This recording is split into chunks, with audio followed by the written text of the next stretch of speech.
بسم اللہ الرحمن الرحیم. السلام علیکم. آج 1 دسمبر ہے اور دن ہے سوار کا. اس وقت جب یہ ویڈیو آپ دیکھ رہے ہیں تو 9 بجے کا ٹائم ہے, اور ٹائم اس لیے بتا رہا ہوں کہ ہو سکتا ہے کچھ ہی دیر بعد کوئی اور بڑی خبر آ جائے, ڈیولپمنٹ ہو جائے, تو آپ کو پتہ ہونا چاہیے کہ یہ ویڈیو آپ کتنے بجے دیکھ رہے ہیں.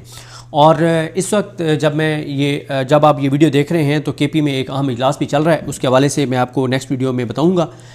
ایک اور معاملہ کہ کیا ایک صفحہ پھٹ گیا ہے اور کوئی چیزیں خطرناک اس حکومت کے لیے ہونے والی ہیں, وہ بھی بات کریں گے. لیکن اس وقت تو خطرناک بات یہ ہے کہ حکومت کے قریب ترین جو صحافی ہیں, قریب ترین یعنی یہ دیکھیں, طلعت حسین صاحب کو کچھ عرصہ پہلے خبریں آئی تھیں کہ ان کو پی ٹی وی ورلڈ کو, پی ٹی وی جو انگلش چینل ہے اس کو بہتر بنانے کے لیے ان کو دعوے ہوئے تھے کہ اچھے خاصے پیسوں کے اوپر ان کو انگیج کیا گیا ہے. تو گو کے ڈاکومنٹ کوئی سامنے نہیں آیا تھا اور حکومت کی جانب سے بھی اس کی کوئی تصدیق یا تردید نہیں ہوئی تھی. اور طلعت حسین صاحب بہت ہی زیادہ شریف خاندان کے کلوز ہیں, اور بہت ہی زیادہ ان کے یعنی شریف خاندان کے 5 بڑے حامیوں میں سے 5 بڑے حامیوں کی جب بات ہوتی ہے کہ سب سے بڑا حامی فلاں ہے, اس کے بعد وہ ہے, اس کے بعد وہ ہے, تو ٹاپ 5 جو شریف خاندان کے حامی ہیں اور عمران خان کے خلاف سب سے زیادہ پروگرامز کرنے والے اگر 5 دیکھیں تو ان میں سے بھی یہ شامل ہیں. اور بہت یعنی ان کا نظر آتا ہے کہ ان کا بہت زیادہ ٹلٹ ہے شریف خاندان کی طرف. تو ان کا یہ حکومت کو بلیم دینا کہ حکومت نے نوٹیفیکیشن نہ کر کے اور بڑا مسئلہ کھڑا کر دیا ہے, اور انہوں نے تو یہاں تک کہہ دیا ہے کہ 27 نومبر کو جو نوٹیفیکیشن ہونا تھا تو اب تک نہیں ہوا. تو پاکستان کے اندر سی ڈی ایف کا اہم ترین عہدہ اس وقت خالی ہے, یہ کہنا ہے طلعت حسین صاحب کا. طلعت حسین صاحب نے کچھ اور بھی خطرے کی گھنٹیاں حکومت کے لیے بجائی ہیں, اور وہ کیا ہیں ذرا میں آپ کو سناتا ہوں, اور ساتھ ہم ذرا اس پہ کومنٹ بھی کرتے ہیں کہ دیکھیں اب اس سے پہلے میں نے آپ کو شہزاد اقبال صاحب کا بتایا. شہزاد اقبال صاحب نے تو ظاہر ہے ان کو میں بالکل ایک غیر جانبدار صحافی سمجھتا ہوں, اور کل کا بھی ان کا آپ پروگرام دیکھیں, کل کا یا پرسوں کا, کل کا شاید تھا, جس میں انہوں نے بہت زیادہ گرل کیا برسٹر عقیل ملک کو گورنر راج والے معاملے پر. تو اس سے پہلے بھی انہوں نے بڑے اہم چیزوں پہ سوالات اٹھائے ہیں, اور انہوں نے بھی پہلے کہا ہے کہ یہ جو نوٹیفیکیشن کی کنٹروورسی ہے, جو تنازعہ بنا ہے, تو اس کی ذمہ دار حکومت ہے. تو اب طلعت حسین صاحب جو ہیں وہ کیا کہہ رہے ہیں, یہ تو شریف خاندان کے گھر کے لوگوں میں ان کا شمار ہوتا ہے. ذرا ان کو سنیں اور پھر بات کرتے ہیں کہ اب پھر چیزیں کس طرف جائیں گی. کے حوالے سے میں نے جو بات کرنی ہے اس کا آغاز چیف آف ڈیفنس فورسز کے نوٹیفیکیشن کے حوالے سے میں نے جو بات کرنی ہے اس کا آغاز میں ایک اینیکڈوٹ سے کر دیتا ہوں, اور معذرت کر لیتا ہوں اپنے 7ویں جماعت کے دوست عشرت سے جو اس اینیکڈوٹ کا حصہ ہے. اسکول میں ہم پڑھا کرتے تھے تو عشرت کے پاس پیسے ویسے کافی ہوتے تھے, نہ جانے میں پیسے کہاں سے لاتا ہوتا تھا. ہم ظاہر ہے نچلے طبقے سے ہمارا تعلق, اور گھومتے پھرتے رہتے تھے, کرکٹ کھیلتے ہوتے تھے. تو عشرت صاحب کے پاس پیسے تھے اور وہ ان پیسوں کا استعمال اور طریقوں سے تو کرتے تھے. وہ کہیں نہ کہیں سے جا کے کلرک سے پیپر نکلوا لیتے تھے, ہر سہمائی ششمائی کے جو پیپر ہوتے ہیں. اب ہمارا گروپ جو تھا چونکہ سارا کھلاڑی والا تھا تو ہم کے پیچھے بھاگتے رہتے تھے, اور ان کو کہتے تھے کہ عشرت 2 سوال بتا دو, 3 سوال بتا دو. تو اور فراخ دل آدمی تھا تو ہمیں 2-3 سوال بتا دیتا تھا, اور ہم اس کے اندر کچھ اپنی تھوڑی سی محنت کر کے تو ہم اچھے نمبر لے لیتے تھے, پاس ہو جاتے تھے. کہانی یہ نہیں ہے کہ ہم پاس ہو جاتے تھے, کہانی یہ ہے کہ عشرت فیل ہو جاتا تھا. یہ میں پہلے بھی آپ کو قصہ بتا چکا ہوں لیکن ریمائنڈ کروا لوں. عشرت فیل اس وجہ سے ہوتا تھا کہ عشرت کا خیال تھا اس کے پاس پیپر ہے, اس کو تیاری کرنے کی ضرورت نہیں ہے.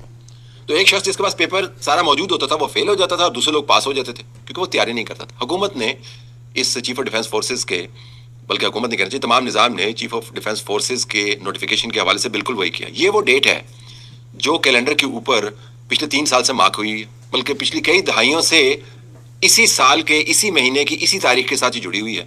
انہی تاریخوں کے ساتھ آپ کو پچھلا chairman joint chief of staff لگانا پڑتا تھا, انہی تاریخوں کے حوالے سے آپ کو آرمی چیف لگانا پڑتا تھا. دونوں آگے پیچھے اپائنٹمنٹس ہوتی تھیں. تو یہ ڈیٹ اگر جنرل عاصم منیر کے حوالے سے دیکھیں کیلنڈر کے اوپر مارک ہوئی. آپ نے آئینی ترمیم کی, آپ نے اس کے اندر ایک نیا نظام لے کے آئے, آپ نے اس کی تمام تشہیر کی, اس کا دفاع کیا, ٹی وی چینلز کے اوپر مباحثے ہوئے, انٹرنیشنل میڈیا کو آپ نے بریف کیا, سب کچھ کر دیا آپ نے. عشرت کی طرح پیپر لے لیا, پتہ ہے آپ نے کیا کرنا ہے, لیکن عشرت کی طرح آپ نے تیاری نہیں کی. آپ نے 27 تاریخ کی رات کو اس کا نوٹیفیکیشن جاری کرنا تھا, آپ نے وہ نوٹیفیکیشن جاری نہیں کیا. اور اب پاکستان کے وزیر دفاع محترم ہیں, ہمیں ٹویٹ کے ذریعے بتاتے ہیں کہ یہ ساری اسپیکولیشن جو ہے وہ بے جا ہے, اور آخر میں اپنا ٹویٹ ختم کرتے ہیں پیریڈ کے ساتھ کہ جس طرح فل سٹاپ زور سے لگانے سے بات کے اندر بڑا وزن بڑھ جاتا ہے. بات کے اندر وزن بڑھتا نہیں ہے. نمبر 1, یہ ایک بہت بڑا پروسیجرل گھامڑ پن ہے. آپ کو جب پتا تھا کہ کس تاریخ کو chairman joint chief of staff کا عہدہ ختم ہو رہا ہے, مدت ملازمت ختم ہو رہی ہے, اور 27ویں آئینی ترمیم کے بعد وہ تمام کا تمام نظام لپیٹا جا رہا ہے, تو آپ نے نوٹیفیکیشن تیار کیوں نہیں کیا؟ 27 تاریخ سے لے کے اب 1 دسمبر ہونے کو ہے.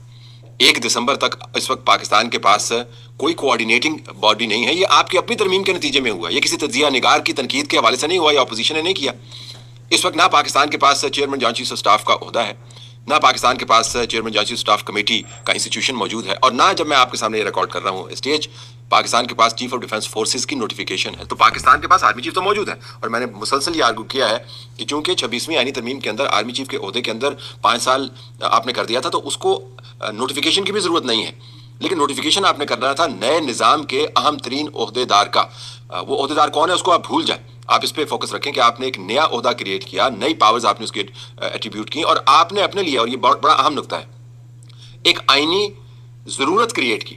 اپنے ہی ہاتھ سے آپ نے آئین کو ترمیم کیا اور اپنے ہی لیے آئینی کمپلشن کریٹ کی کہ اس تاریخ کو ہم نے یہ نیا عہدہ اور یہ نیا سٹرکچر کھڑا کرنا ہے, اور آپ خود ہی نہیں کر پائے. عشرت کی طرح پیپر آپ کے پاس موجود تھا, لیکن آپ نے تیاری نہیں کی. اچھا, اب آپ ہمیں بتا رہے ہیں, دیکھیں یہ بات کیٹیگوریکل کہہ رہے ہیں کہ حکومت نوٹیفیکیشن نہیں کر سکی, حکومت نے نوٹیفیکیشن نہیں کیا, اور یہ کہہ رہے ہیں کہ 27 کو نوٹیفیکیشن ضروری تھا. یہ کہہ رہے ہیں کہ اس وقت CDF کا عہدہ خالی ہے. یہ طلعت حسین صاحب کہہ رہے ہیں کہ یہ اسپیکولیشن نہیں ہے, یہ فیکٹ ہے کہ جس تاریخ کو آپ کو وہ نوٹیفیکیشن کر کے اپنی تیار شدہ آئینی کمپلشن کے ذریعے, اپنی ترمیم کے ذریعے جو آپ نے فریم ورک بنایا ہے, آپ نے اپنے ہی ہاتھوں سے اس کو آنر نہیں کیا. تو کیوں نہیں کیا؟ نظام کے اندر کیا ایسا معاملہ ہے کہ آپ یہ نوٹیفیکیشن وقت پہ جاری نہیں کر پائے؟ کیا لکھت پڑھت کی کمی ہے؟ کیا کوئی بیوروکریٹ جو ہے ان کو نئے الفاظ کی تلاش ہے؟ اور پھر بیچ میں پرائم منسٹر صاحب ملک میں موجود نہیں ہوتے, اور پھر آپ یہ آرگومنٹ بلڈ کرتے ہیں کہ پرائم منسٹر موجود نہیں. یعنی آپ اندازہ کر سکتے ہیں کہ پاکستان کے دفاع کا سب سے اہم عہدہ آپ کے بیان کے مطابق, پاکستان کی سیکیورٹی کے حوالے سے سب سے بڑا عہدہ آپ کے بیان کے مطابق, پاکستان کی حالیہ تاریخ میں سب سے بڑی سیکیورٹی اور ڈیفنس کے ڈھانچے کی تبدیلی ہم سب کے تجزیے اور آپ کے بیان کے مطابق جب آپ کو کرنے کا وقت آیا تو آپ ملک سے باہر چلے گئے. یہ کیسے ہو سکتا ہے کہ وزیر اعظم پاکستان کو پتہ نہ ہو کہ اس کی ترجیحات کیا ہیں؟ لندن میں جانا اور رکنا ترجیح ہے, یا پاکستان جس قسم کی سیکیورٹی صورتحال سے دوچار ہے اس صورتحال کے پیش نظر جو آپ نے سب سے اہم عہدہ کریٹ کیا, جس نے تمام فورسز کو کوآرڈینیٹ کرنا ہے, جس نے آپ نے نئی جو باڈیز آپ نے بنائی ہیں میزائل اور نیوکلیئر ویپنس کو ہینڈل کرنے کی, ان کو کوآرڈینیٹ کرنا ہے, جس نے آپ کو باقاعدہ ایڈوائس دینی ہے, جس نے وار پلان کرنا ہے, وہ عہدہ ہی موجود نہیں ہے. آرمی چیف تو موجود ہے, A4C بھی موجود ہے, نیول چیف بھی موجود ہے, لیکن ان کو کوآرڈینیٹ کرنے والی ٹاپ باڈی ختم کرنے کے بعد آپ نے نئی باڈی بنانی تھی, وہ موجود نہیں ہے. تو وزیر اعظم کی ترجیحات کے بارے میں آپ کیا بات کریں گے جب آپ کہتے ہیں کہ ملک میں آ جائیں گے وہ, اور آپ پھر کہتے ہیں کہ in due course of time. یہ ڈیو کورس آف ٹائم کیا ہے؟ ڈیو تو 27ویں کے گرد تھا نا, تو کورس آف ٹائم بھی آپ نے خود ڈیٹرمن کر دیا تھا. یہ نیا ڈیو کورس آف ٹائم کیا ہے کہ ایک طلعت حسین صاحب یہ کہہ رہے ہیں کہ 27 نومبر کو نوٹیفیکیشن ضروری تھا, ڈیو کورس آف ٹائم وہ تھا, آپ وہ ٹائم لیپس کر بیٹھے ہیں. آپ کو اس تاریخ کو نوٹیفیکیشن کرنا تھا 27 کو کہ 28 نومبر سے جو ہے وہ CDF کون ہوگا, اور آپ نے 27 کو بھی نہیں کیا, 28 کو نہیں کیا, 29 کو نہیں کیا, 30 کو نہیں کیا. آج یکم بھی گزر گئی, 5 دن گزر گئے ہیں اور CDF کی پوسٹ خالی ہے اور آپ نے نوٹیفیکیشن نہیں کیا. یہ کہہ رہے ہیں طلعت حسین صاحب. ہونے کو ہے. پھر آپ کہتے ہیں کہ ریومر مانگرنگ اس کے اوپر نہیں کریں, تو لوگ کیا سوال نہیں اٹھائیں گے؟ کیا فورن میڈیا BBC جیسا سوال نہیں اٹھائے گا؟ کیا لوگ یہ بات نہیں کریں گے کہ کون سی چیز ہے جس نے آپ کا ہاتھ روکا ہوا ہے؟ ایک پیج پر موجود ہے, وہی نظام ہے, آپ آئین کی ترمیم کرنے کی صلاحیت رکھتے ہیں لیکن نوٹیفیکیشن کا اجرا نہیں کر پاتے. تو میں دوبارہ سے کہوں گا کہ اگر آپ نے وہ تمام نیریٹو جو اس وقت آپ کے بارے میں بن رہے ہیں ان سے نپٹنا تھا, تو آپ کو کم از کم اپنے ہاتھ سے کیا ہوا کام جو متنازع رہے گا, آپ اس کو مانے نہ مانے, آئین کو ترمیم کر دیا. ہم جیسے لوگ جو کسی امپورٹنٹ متنازع رہے گا, اب آپ نوٹیفیکیشن کر بھی دیں گے تو متنازع رہے گا. یہ کہہ رہے ہیں طلعت حسین صاحب. طریقے سے آئین کے اندر ترمیم کی جاتی ہے, کسی بھی جیسا بھی نظام ہے جس کے ذریعے کی جاتی ہے, اس کو ماننے کی طرف جھکاؤ رکھتے ہیں. تو ہم تو کہیں گے کہ آپ نے ترمیم کر دی, لیکن ترمیم کرنے کے بعد جو آپ نے نظام بنایا, آپ اس نظام کو پچھلے 4 دن سے کھڑا نہیں کر سکے, اور جو وضاحتیں آپ دے رہے ہیں وہ اس سے بھی زیادہ بودھی ہیں. تو بنیادی طور پر تو نظام نے اپنے خلاف خود ہی ایک نیریٹو کا مقدمہ کھڑا کیا ہے, خود ہی ایک موقع فراہم کیا ہے, اور خود ہی تنازع کو جنم دیا ہے, اور خود ہی افواہ سازی کا بازار گرم کیا ہے, اور دوسروں پر الزام دھرنے سے یہ الزام کا وزن اور اس کا رخ تبدیل نہیں ہوتا تھا. یہ نظام خود ہی اپنے خلاف ایک بیانیہ بنوانے میں کامیاب ہوا ہے.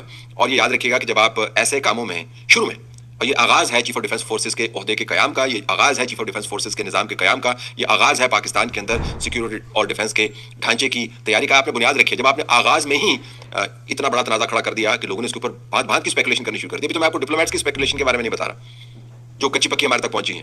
پکی ہوتی تو ہم آپ کو بتا دیتے کہ وہ کیا کیا باتیں کر رہے ہیں وہاں پر. اگر وہ سرکلز بھی ایکٹیویٹ ہو جاتے ہیں تو پھر اس نظام کی جڑ کے اندر آپ نے پہلے ہی تنازع جڑ دیا, اور اس کے لیے نہ آپ کسی تجزیہ نگار کو بلیم کر سکتے ہیں، نہ کسی رپورٹر کو بلیم کر سکتے ہیں. میں تو یہ کہوں گا کہ اپوزیشن کو بھی بلیم نہیں کر سکتے. ان کو آپ نے ایک فل ٹاس گیند دی ہے تو چھکا نہیں ماریں گے کیا اس کے اوپر؟ آپ نے اگر کسی کو بلیم کرنا ہے تو اپنے ان لوگوں کو بلیم کریں جنہوں نے اجتماعی طور پر عشرت والا رویہ اختیار کیا ہے، عشرت والی کیفیت کے اندر چلے گئے ہیں کہ سب کچھ پتا تھا کیا کرنا ہے، تمام اہتمام بھی کر لیا، ادھر سے پکڑا ادھر سے جوڑا، پیپر بھی سامنے لے آئے، لیکن آخر میں آ کے جب امتحان کا وقت آیا تو پھر فیل ہو گئے. دیکھیں ایک اور بڑی خبر یہ دے گئے ہیں کہ اس وقت سفیر جو ہیں پاکستان کے اندر مختلف ملکوں کے، وہ بھی مختلف اس کے اوپر چیزیں کہہ رہے ہیں، کیا سرائیاں کر رہے ہیں، اور ساتھ ہی دباؤ حکومت کے اوپر بہت زیادہ نوٹیفیکیشن کے حوالے سے بڑھ گیا ہے، اور اب حکومت کے اپنے حامی صحافی یہ بات کہہ رہے ہیں، اور اب اطلاع یہ ہے کہ اگلے 24 گھنٹے کے اندر اندر نوٹیفیکیشن جو ہے وہ جاری کر دیا جائے گا. ہو سکتا ہے کہ آج رات شہباز شریف جو ہیں وہ جیسے ہی پہنچیں تو رات کو نوٹیفیکیشن جاری ہو جائے، وہ سائن کر دیں، رات کو جاری ہو جائے یا کل ہو جائے، لیکن اب یہ دعویٰ کیا جا رہا ہے کہ اگلے 24 گھنٹے کے اندر اندر نوٹیفیکیشن جاری کر دیا جائے گا. دیکھتے ہیں اب یہ نوٹیفیکیشن جاری ہوتا ہے نہیں ہوتا ہے تو پھر اس کے بعد اس کی امپلیکیشنز جو انہوں نے ڈیلے کیا کیا ہوتی ہیں، یہ آنے والا وقت بتائے گا. مجھے اپنی دعا میں یاد رکھیں. اللہ کریم ہم سب کا حامی ناصر ہو. اللہ حافظ.